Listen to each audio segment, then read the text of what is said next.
Hello, welcome back. In this video, we will discuss about ng-switch structural directive.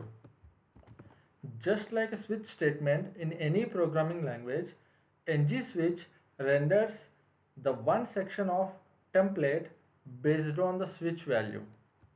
To write the switch statement, we need to have one switch value to compare, and that has to be applied to one element.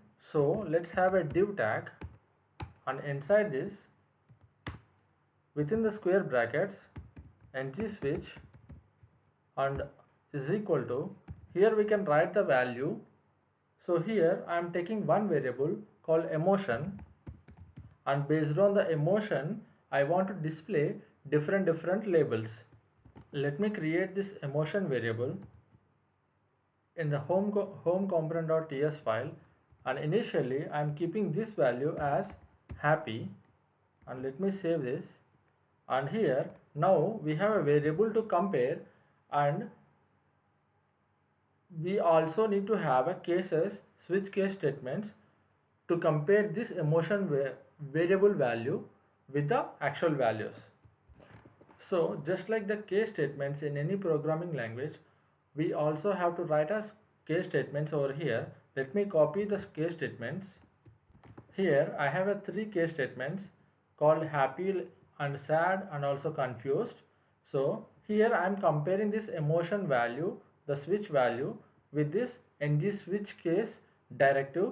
This is the structural directive, and whereas this ng-switch is not a structural directive, it is an attribute directive.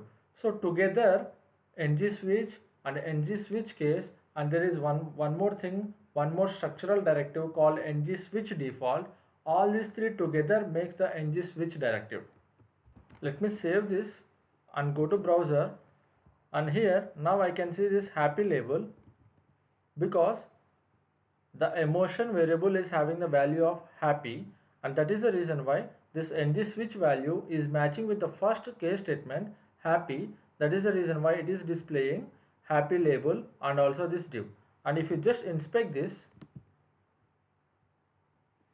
you can see a label on top of that one div, that is nothing but this label parent div, and another div which is responsible for this switch statement. So we have a one div and two divs. Inside that we have one label, and if you see here, there is no other div is loaded, only one div is loaded. Let me change the value to sad and save it and open the browser. Now it displays the sad label. So if the value matches with the case statements, then it will display or it will render the corresponding host element for this ng-switch case. What if there is no value matches to these case statements? In that case, we have something called ng-switch default. Let me copy this,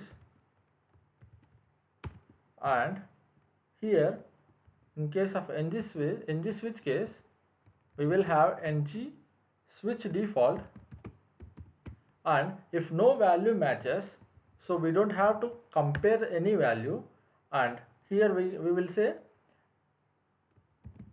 default label, and if no value matches with this emotion variable, then this switch default will be rendered. Let me save this, and let me keep this emotion value as empty, and if I save this and go to browser, now the default label is loaded. Here the ng-switch alone is not a structural directive. ng-switch is an attribute directive. That is the reason why the syntax is not having the star before this ng-switch, whereas for the ng-if and also ng-switch case and also ng-switch default, we are having a star just before the directive, because those directives are the structural directives, whereas this ng-switch is an attribute directive. It works together with this ng-switch case and also with ng-switch default. All these three together makes the ng-switch directive. And with this ng-switch, right now we are binding a string value, but we can also bind any type of object. Now if you see in the browser, if you observe, we are loading extra div tag just to compare this ng switch. Just because we need to have one switch statement to compare the switch value, we are adding one more div tag. Sometimes it will cause CSS issue because we are adding one extra element which is not actually required. In such cases, we can replace this div with ng container.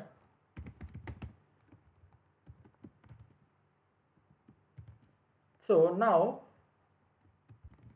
let's save the file and see the browser, and if you see here, if you inspect this element, we have only one div tag, and on top of that we do not have any div tag, and this div tag is responsible for this ng if label, but we have only one div tag for this default label.